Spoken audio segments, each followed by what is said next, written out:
You and everything else, including the oceans and the atmosphere, are all spinning with the Earth at the same constant speed. Do you see the nonsense yet? Now the atmosphere is spinning with the Earth. At Alaska, it spins at 500 miles per hour. It spins at 1,037 miles per hour at the equator and 860 miles per hour in Los Angeles. Wow, what an amazing atmosphere indeed. But clouds and winds can move around with no problem while the entire atmosphere is magically attached to the spinning Earth at speeds faster than the speed of sound. It's simply ridiculous. To go even further with the deception, they now turn to the airplane example. If you were traveling on a plane, you don't feel it. You don't feel you're moving. Yeah, because the plane has a roof. What if we removed the top of the plane? Would you notice then? Of course you would. You would be dead. The article goes on to say, bottom line is that we don't feel the Earth rotate because Earth spins steadily and moves at a constant rate in orbit around the sun, carrying you as a passenger with it. So where is the top of our plane? To believe that the atmosphere just spins freely, always knowing what speed to spin, is simply insanity.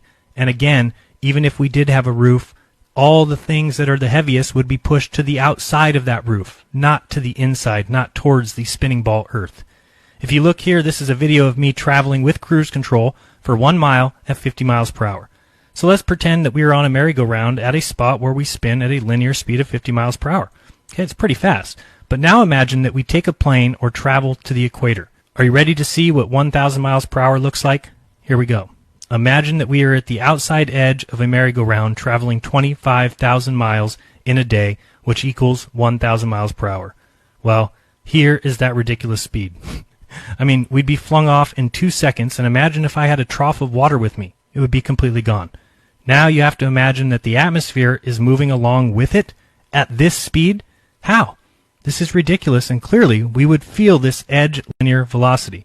But by making the Earth a giant sphere, saying it exists in a vacuum with an attached atmosphere that spins in concert with the ground below it, perfectly at the same speed as the ground, is patently absurd.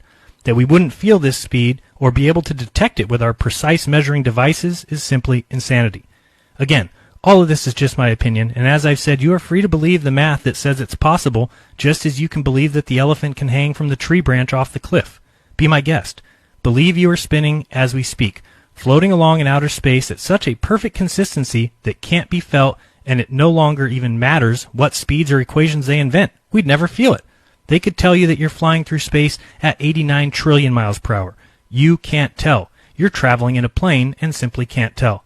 Let's discuss for a second the atmosphere spinning with the Earth. So imagine, if you stand here with this column of air above you, that as you travel, the air moves exactly with you. Where would this end? If space is above you and the atmosphere thins with altitude, where does it stop spinning with you? If you sent a balloon up, eventually wouldn't the Earth spin out from below you? Well, we know this doesn't happen. If a helicopter were to hover above the ground, is it gravity that carries the helicopter along with it at 1,000 miles per hour as it hovers? Well, inertia, they might proclaim. Yes, because this way it's very easy to say, of course we don't know we're spinning, because we always have been and always will be. We and the atmosphere and the helicopter all have inertia. It's absolute crazy talk. It's a religion. It's simply a belief.